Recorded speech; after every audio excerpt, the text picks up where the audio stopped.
दोस्तों और दिनों की तरह वो भी एक आम दिन ही था जब 28 मई 2021 को राजस्थान के भरतपुर जिला के अंतर्गत पड़ने वाले एक एरिया काली बगीची स्थित अपने क्लिनिक से हरदास बस स्टैंड की ओर एक दंपत्ति जा रहे होते हैं। इन दंपत्ति का नाम था सुदीप गुप्ता और उनकी पत्नी सीमा गुप्ता। ये लोग एक ब्लैक रंग की एसयूवी में जा रहे होते हैं। शाम की 4-5 बजे के आसपास का वक्त होता है। इतने में एक स्प्लेंडर बाइक पर दो लोग सवार होकर उस फोर व्हीलर के ठीक सामने पहुंच जाते हैं और फोर व्हीलर को ओवरटेक करके रुकवा लेते हैं। रुकवा कर उसमें से दोनों बाहर निकलते हैं और एक व्यक्ति जिसने अपने चेहरे पर मास्क लगाया हुआ था वो अपने चेहरे को कवर करके उस ब्लैक रंग की एसयूवी के पास जाता है। और चूंकि डॉक्टर सुदीप गुप्ता जो कि फोर व्हीलर चला रहे थे, उन्होंने उस युवक से बात करने के लिए अपनी गाड़ी का शीशा नीचे किया और जैसे ही उन्होंने शीशा नीचे किया, तुरंत दनादन फायर शुरू हो जाता है और वहीं उसी ब्लैक रंग की एसयूवी में ही डॉक्टर सुदीप गुप्ता और उनकी पत्नी सीमा गुप्ता की गोली मारकर हत्या कर दी जाती है। इसके बाद वो दोनों हत्यारे लोगों को धमकाते हुए हवा में गोलियां फायर करते हुए वहां से फरार हो जाते हैं।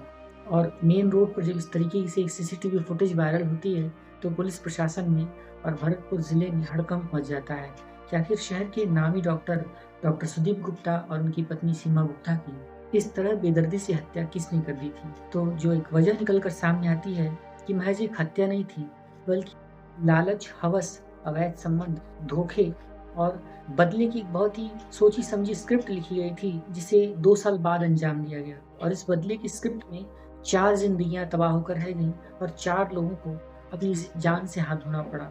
तो आज की इस वीडियो में आपके साथ हम सिलसिलेवार तरीके से बताने वाले हैं कि पूरा मामला था क्या, कौन थे वो लोग, कैसे इस पूरे मामले का पटाक्षेप होता है। तो बहुत बहुत स्वागत करते हैं आपका आपके अपनी चैनल सच्ची घटना पर। तो दोस्तों आप जैसा कि वीडियो में देख ही सकते हैं कि डॉक्टर दंपत्ति कार में सवार होकर काली की बगीची स्थित अपने क्लिनिक से हीरादास बस स्टैंड की ओर जा रहे थे। जब ये लोग सर्कुलर रोड स्थित नीमदा गेट के पास पहुंचते हैं तो वहीं पर इनके ऊपर ये कातिलाना हमला हुआ था और बाइक सवारों ने मिलकर इनकी जान ले ली थी। तो आइए जानते हैं वजह को। दोस्तों जिन दो डॉक्टर दंपत्ति का कत्ल हुआ था, दरअसल ये लोग इनोसेंट नहीं थे। दरअसल इन लोगों ने भी कुछ समय पहले, 2 साल पहले कुछ ऐसे क्राइम को अंजाम दिया था जिसके बाद ये लोग पैरोल पर बाहर निकले हुए थे। और ये लोग भी कोई दूध के धुले हुए नहीं थे, इनके भी हाथ खून से रंगे हुए थे। दोस्तों साल 2015 के राजस्थान के भरतपुर शहर में बने हुए doctor Shri Ram Gupta memorial hospital की ओनर 38 साल की डॉक्टर सीमा गुप्ता गायनाकोलॉजिस्ट थी। वहीं डॉक्टर सीमा के हस्बैंड डॉक्टर सुदीप गुप्ता एक फिजिशियन थे जो कि अपनी वाइफ के साथ कभी हॉस्पिटल तो कभी अपने राज बहादुर मेमोरियल हॉस्पिटल में अपने पेशेंट्स को देखते थे। दोनों की प्रोफेशनल लाइफ अच्छी चल रही थी और दोनों अपनी पर्सनल लाइफ से बहुत ज़्यादा खुश थे। दोनों की प्रोफेशनल लाइफ भी बहुत अच्छी चल रही थी। दोस्तों आगे चलकर इन दोनों को 2 बच्चे भी होते हैं जिसमें एक 12 साल का बेटा संयम और एक 9 साल की बच्ची जिसका नाम साक्षी रखा जाता है। लाइफ बहुत अच्छी चल रही थी, इन लोगों के पास पैसे की कोई कमी नहीं थी। दोनों का ही मेडिकल प्रोफेशन बहुत अच्छी तरीके से चल रहा था। जैसे-जैसे काम आगे बढ़ता जाता है वैसे-वैसे ज़िम्मेदारियाँ भी आगे बढ़ती जाती हैं। इसी बीच श्री राम गुप्ता मेमोरियल हॉस्पिटल में जब मरीजों की भीड़ बहुत ज़्यादा लगने लगती है तो इसी काम के लिए उन्हें एक रिसेप्शनिस्ट की ज़रूरत पड़ती है। तो डॉक्टर सुदीप गुप्ता और डॉक्टर सीमा गुप्ता ये लोग एक काबिल रिसेप्शनिस्ट की तलाश करने लगते हैं। फिर दोस्तों इसी बीच मुलाकात होती है 21 साल की दीपा गुर्जर से जो कि इसी जॉब के लिए अप्लाई किया था।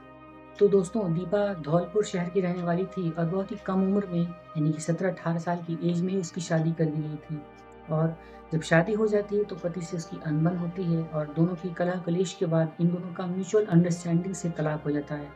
जब दीपा का तलाक हो जाता है तो वो अपने बेटे को लेकर धौलपुर शहर छोड़कर भरतपुर आ जाती है और यहाँ पर एक जॉब तलाशने लगती है। खुशकिस्मती से उसे एक जॉब ये मिल भी जाती है जो कि doctor Shri Ram Gupta memorial hospital में एक रिसेप्शनिस्ट का पोस्ट था। दीपा इस काम को बखूबी अंजाम भी देती है और रिसेप्शनिस्ट की पोस्ट को बहुत अच्छे तरीके से संभाल लेती है और वो अपना काम बहुत मेहनत से कर रही होती है। अब इधर डॉक्टर सुदीप गुप्ता जब भी अपने हॉस्पिटल में आते थे तो वहाँ पर रिसेप्शनिस्ट से उनकी सीधी बातचीत होती थी, पेशेंट्स के बारे में डिटेल्स ली जाती थी और ये कैजुअल बातचीत, ये एम्प्लॉय और एक मालिक वाली बातचीत धीरे धीरे करके कंफर्टेबल जोन में बदलने लगती है। दोनों अब हॉस्पिटल के बाहर भी मिलना शुरू कर देते हैं और अब धीरे धीरे करके इन दोनों के बीच में दोस्ती हो जाती है। ये कैजुअल दोस्ती वाला रिश्ता बहुत जल्दी आगे चलकर एक लव रिलेशनशिप में बदल जाता है और डॉक्टर सुदीप गुप्ता और उसकी जो एम्प्लॉय थी दीपा गुर्जर उर्फ रिया, इन दोनों के बीच में एक एक्स्ट्रा मैरिटल अफेयर हो जाता है और ये दोनों अब अपने लव को बहुत ही साइलेंटली मूव कर रहे होते हैं। दोनों को इस बात का कोई इल्म नहीं था कि आगे चलकर क्या होगा और इस बीच इन लोगों ने इस रिश्ते को सबसे छुपाए भी रखा। दोस्तों, लेकिन कहते हैं ना कि इश्क और मुश्क छुपाया नहीं छुपता। यही हाल होता है डॉक्टर सुदीप गुप्ता और उनकी एम्प्लॉई रिया गुर्जर के बीच में, यानी कि दीपा उर्फ रिया। रिया जो कि डॉक्टर के साथ रिलेशनशिप में थी, इसकी खबर उनकी पत्नी डॉक्टर सीमा गुप्ता को लग जाती है और जब सीमा गुप्ता को इस बारे में पता चलता है तो वो अपने पति डॉक्टर सुदीप गुप्ता को बहुत ही कड़े शब्दों में ऐतराज जताती हैं और वो ये कहती हैं कि दोबारा इस तरीके का कोई भी काम मत कीजिएगा और तत्काल अपनी एम्प्लॉय से दूरी बना लीजिए। और इसी बीच उन्होंने दीपा को भी जॉब से बाहर निकाल दिया। जैसे ही दीपा जॉब से बाहर निकल जाती है, डॉक्टर साहब और उनकी रिसेप्शनिस्ट के बीच में फासले बढ़ जाते हैं, क्योंकि इस तरह से जब एक बड़ा मामला निकल कर सामने आ गया था और एक पति के एक्स्ट्रा मैरिटल अफेयर के बारे में जानकारी हो जाती है, तो इन दोनों के बीच में कुछ समय के लिए फासला आ जाता है। कुछ समय तक के लिए ये दोनों एक दूसरे से बातचीत नहीं करते हैं। लेकिन चूंकि दीपा जो कि अब अपनी रिसेप्शनिस्ट की पोस्ट को गंवा चुकी थी, उसे डॉक्टर सीमा गुप्ता ने बाहर का रास्ता दिखा दिया था और अब अपने पति के ऊपर भी वो नकेल कसने लगी थी। बस इस चीज को लेकर के अब कहानी कुछ और ही मोड़ लेने वाली थी। दोस्तों, जैसे ही दीपा अपनी जॉब से बाहर होती है, उसके ऊपर आर्थिक संकट खड़ा हो जाता है और उसके रहने के लिए भी अब दिक्कत होनी शुरू हो जाती है। रोजमर्रा के खर्चे, अपने बच्चे की परवरिश के लिए पैसे, इस तरह की चीजों की जरूरतों की पूर्ति के लिए अब डॉक्टर सुदीप गुप्ता ही अपनी रिसेप्शनिस्ट का खर्चा उठाना शुरू कर देते हैं और चोरी छुपे उसे आर्थिक मदद करनी शुरू कर देते हैं। इसी बीच उन्होंने उसके बेटे की एक अच्छे स्कूल में एडमिशन भी करवा दी और अब धीरे-धीरे करके डॉक्टर सुदीप गुप्ता अपनी एम्प्लॉय का पूरा खर्चा खुद ही उठाने लगते हैं, जिसकी जानकारी उनकी पत्नी सीमा को नहीं लगती है। दोस्तों, इसी बीच साल 2018 में डॉक्टर सुदीप गुप्ता ने भरतपुर की पॉश लोकेलिटी यानी कि सूर्या सिटी टाउनशिप में एक बड़ा सा विला ले लिया और उस विला को अपनी पत्नी डॉक्टर सीमा के नाम पर खरीदा गया था। लेकिन जब दीपा ने रहने की जरूरत जाहिर की तो डॉक्टर सुदीप गुप्ता ने उसी विला को दीपा को रहने के लिए दे दिया। लेकिन डॉक्टर सुदीप को हमेशा ये डर सताता रहता था कि उनकी पत्नी को कहीं पता न लग जाए कि उस घर में कोई रह रहा है। बस इसी चीज़ को छिपाने के लिए डॉक्टर सुदीप गुप्ता ने अपनी पत्नी सीमा से ये कहा कि उन्होंने ये जो घर है, यानी कि जो विला है, इसे एक ऐसे दंपत्ति को दे दिया है जो कि पेशे से बैंक मैनेजर हैं और रेंट पर दिया गया ये घर है, इससे इनको बराबर इनकम होनी शुरू हो जाएगी।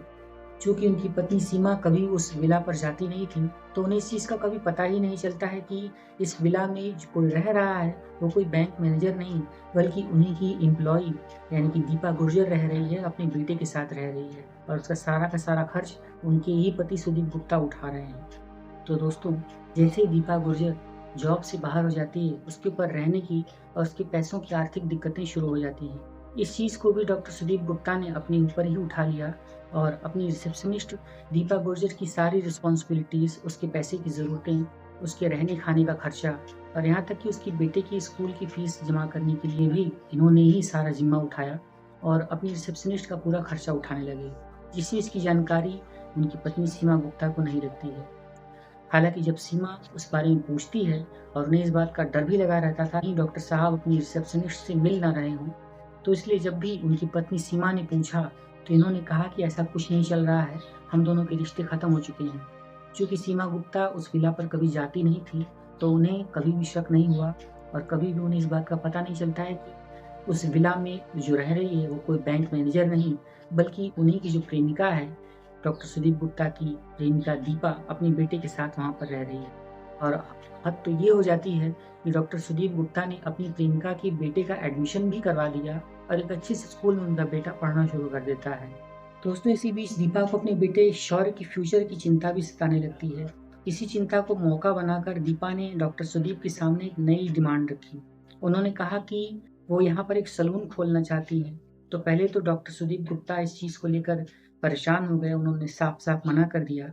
लेकिन जैसे ही दीपा ज़िद करने लगती है, उसके बाद दीपा की जो फ़रमाइशें थी वो लिस्ट बढ़ने लगती हैं, तो डॉक्टर सुदीप ने ये सोचा कि उसे एक सलून खोलने की परमिशन दे ही दी जाए। इससे मेरी भी कुछ पैसों की जो ज़िम्मेदारियाँ हैं वो कम हो जाएँगी। बस इसी चीज़ को समझकर डॉक्टर सुदीप ने दीपा को ये परमिशन दे दी कि वो उसी विला में एक सलून भी खोल सकती हैं। बस मौका मिलते ही इस दीपा ने उस विला में एक सलून भी खोल लिया जिसका नाम उसने आयशा सलून करके रखा। अब धीरे-धीरे करके सैलून का स्पा सेटअप भी तैयार हो जाता है और इसी सेटअप के दौरान जब भी दीपा पैसे माँगती थी तो डॉक्टर सुदीप बिना कोई सवाल किए हुए पैसा उसके अकाउंट में सीधे जमा कर दिया करते थे। उन्हें भी इस चीज़ को लेकर पता था कि इस सैलून को और स्पा को स्टार्ट करने में पैसों की ज़रूरत पड़ती है और इस चीज़ की रकम भी उन्होंने ही पूर्ति की।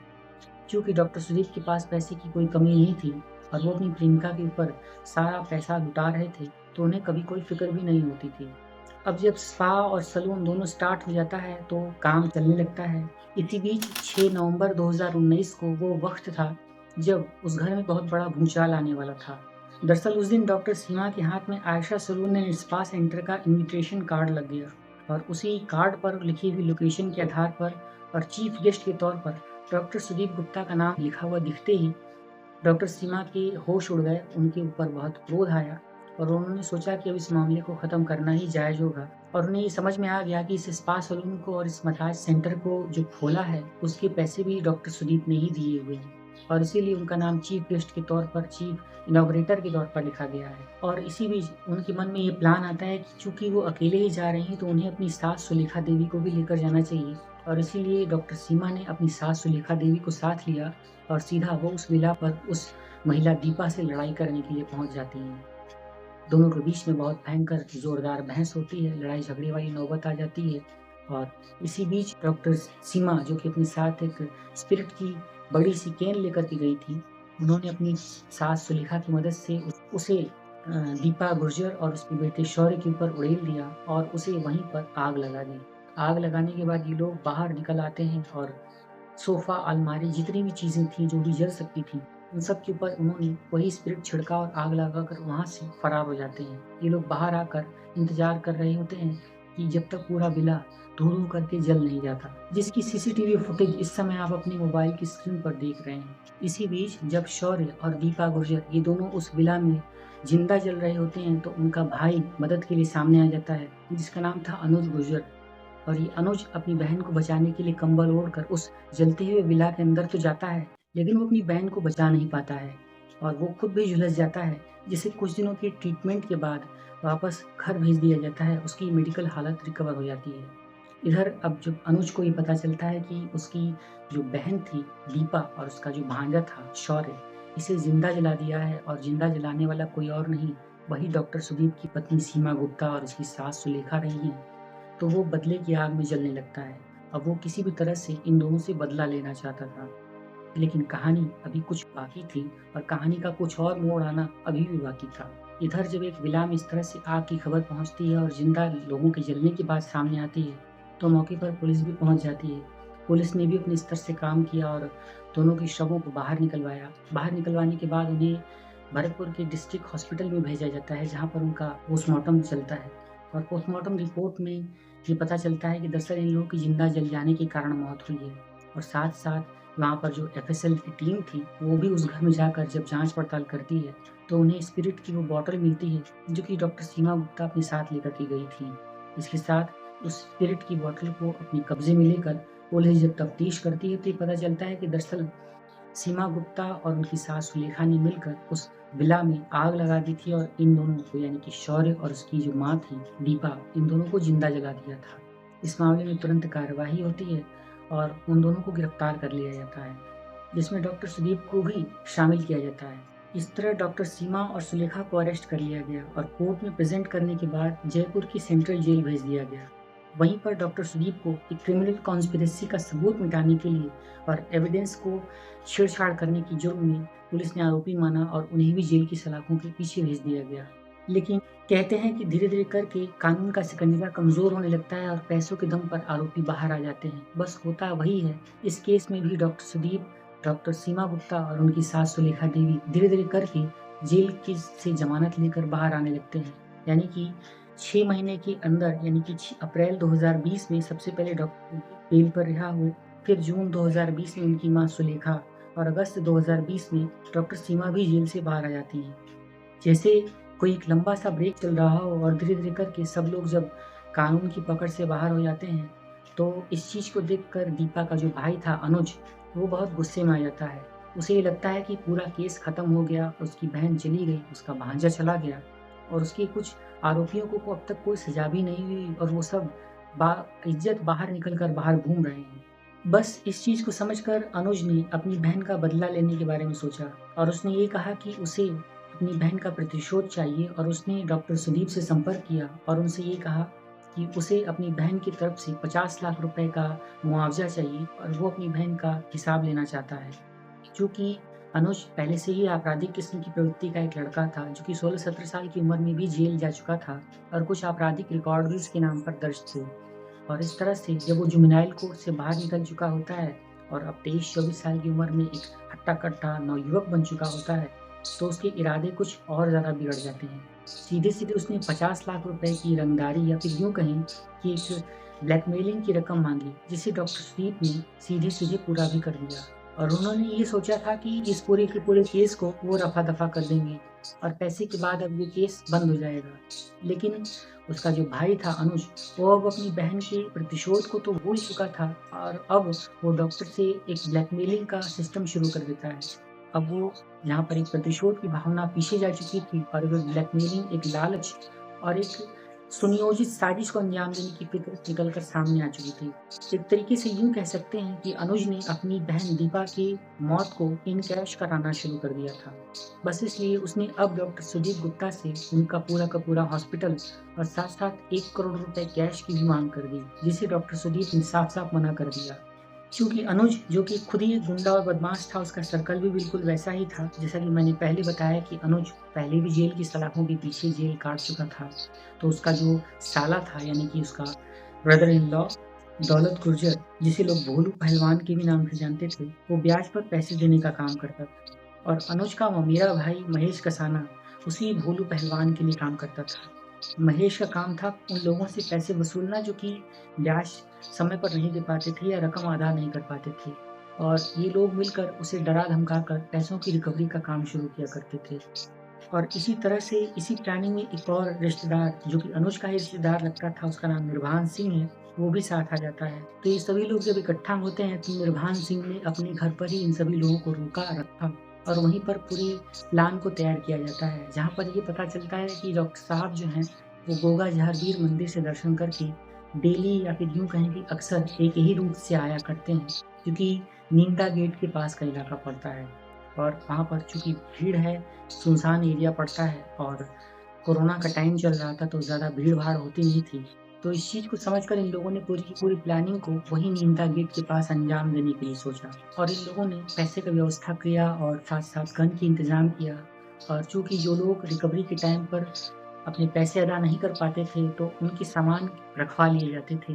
तो बस ऐसे ही एक व्यक्ति से एक बाइक जो कि स्प्लेंडर बाइक जो कि हत्या में इस्तेमाल की गई थी, उसे उठवा लिया गया था और उस रिकवरी की जो बाइक थी, उसी के सहारे ये लोग यानी कि उसका जो साला था, ये लोग उस हत्या की वारदात को अंजाम देने के लिए रेकी कर लेते हैं। कुछ समय तक रेकी करने के बाद ये भी फिक्स हो जाता है कि डॉक्टर साहब इसी रास्ते से आते हैं और उनके आने का जो समय होता है, वो लगभग इसी के आस-पास का होता है।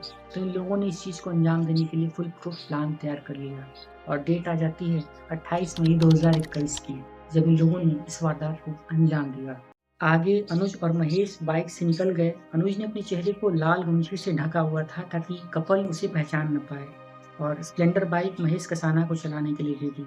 लगभग 4:30 पौने 5 बजे के आसपास ये लोग डॉक्टर कपल का पीछा करने लगते हैं और जैसे ही ये लोग नीमता गेट एरिया के पास पहुँचते हैं, वहीं पर इन लोगों ने बाइक से उस कार को रुकवाया और शीशा नीचे करने के बाद जैसे डॉक्टर साहब इस युवक से बातचीत करने की कोशिश करते हैं, तत्काल इस युवक ने पिस्टल निकाल कर डॉक्टर साहब की वहीं पर गोली मार दी। इसके बाद दूसरी गोली का जो फायर होता है वो उनकी पत्नी सीमा गुप्ता के ऊपर किया जाता है और वो उनको भी वहीं पर गोली मार दी जाती है। इस तरह से जब इन लोगों को इत्मीनान हो जाता है कि ये लोग वहाँ पर गुज़र चुके हैं, मर चुके हैं, तो ये लोग वहाँ पर हथियार हवा में लहराते हुए लोगों को डराते-धमकाते हुए वहाँ से बड़े आराम से बाइक को धक्का देते हुए फरार हो जाते हैं। दोस्तों, इसी स्प्लेंडर बाइक को ट्रेस करते हुए पुलिस 30 मई 2021 को भोलू पहलवान और निर्भान सिंह तक पहुंच गई और इन दोनों के अरेस्ट होते ही पुलिस को ये बात समझ में आ गई कि जो हत्या की गई है वो एक एक्सटॉर्शन और रिवेंज किलिंग का केस है और इस पूरी केस को अंजाम देने में अनुज का सबसे बड़ा रोल है। इसके बाद पुलिस अनुज को भी ट्रेस करने के पीछे लग जाती है। अनुज इतना शातिर था कि उसने अपने पास मोबाइल रखा ही नहीं था। फिर वो पकड़ा कैसे गया? दोस्तों इसके बाद जब अनुज को पकड़ने में देर हो रही होती है और अनुज किसी भी तरह से पुलिस के हत्थे नहीं चढ़ रहा होता है, तो भरतपुर के एसपी ने अनुज के ऊपर 5,000 रुपए का इनाम रख दिया। इसके बाद कुछ दिन की रेकी करने के बाद ये पता चलता है कि अनुज अपनी गर्लफ्रेंड से मिलने के लिए जा रहा है और इसके बाद पुलिस ने वहाँ पर दबिश दी और दबिश देने के बाद अनुज वहीं पर गिरफ्तार हो जाता है। गिरफ्तार होने के बाद भी अनुज के चेहरे पर कोई शिकन नहीं थी, उसे कोई अफसोस नहीं था कि उसने इस तरीके से एक खौफनाक कत्ल की वारदात को अंजाम दिया है। इसके बाद इन सभी आरोपियों के अरेस्ट होने के बाद पुलिस ने अनुज गुर्जर, निर्वाहन सिंह, भोलू पहलवान और महेश कसाना के खिलाफ मर्डर, षड्यंत्र रचने, आर्म्स एक्ट और इसके साथ-साथ सबूतों को छेड़छाड़ करने का आरोप बनाते हुए और इस तरह से गंभीर धाराओं में मुकदमा दर्ज करने के बाद भरतपुर की सेंट्रल जेल में भेज दिया, जहाँ पर इन सभी लोग इस जेल में चले गए हैं और अपने किए हुए इस जुर्म की सज़ा काट रहे हैं। तो इस तरह से एक अवैध संबंध या फिर यूँ कहें कि एक ज़रूरत 4 ज़िंदगियों को ले चुकी, कुछ ज़िंदगियाँ जो कि जेल में चली गईं और एक बहुत बड़ी हत्या की वारदात को अंजाम दिया गया। डॉक्टर सुदीप गुप्ता जो कि अपने पैसे के दम पर ये सोचते थे कि वो अपने एक्स्ट्रा मैरिटल अफेयर को छुपा लेंगे और साथ-साथ उन्होंने ये सोचा कि वो पैसे देकर इस मामले से पीछा छुड़ा लेंगे। वहीं उनकी जो पत्नी सीमा गुप्ता थी, वो अपने पति को रोकने का, उनसे समझाने का बहुत बड़ा प्रयास करती हैं, लेकिन उन्होंने अपने पति को समझाने का जो प्रयास किया था वो विफल साबित होता है और इस तरीके से एक कत्ल की बहुत बड़ी खौफनाक साजिश को अंजाम दिया जाता है, जहाँ पर 4 ज़िंदगियाँ ख़त्म हो गईं और उसका जो परिवार था वो बिखर कर के रह गया। तो दोस्तों आपकी नज़र में कौन दोषी है? डॉक्टर सुदीप गुप्ता जिन्होंने अपने पैसे और अपनी पावर के दम पर एक अवैध संबंध को स्टार्ट किया। उन्होंने ये सोचा कि ये रिश्ता उनकी ज़िंदगी बदल देगा और उन्होंने अपनी ज़िम्मेदारी से भागकर इस रिश्ते को आगे बढ़ाया, बल्कि उसे एक रंग भी देने की कोशिश की।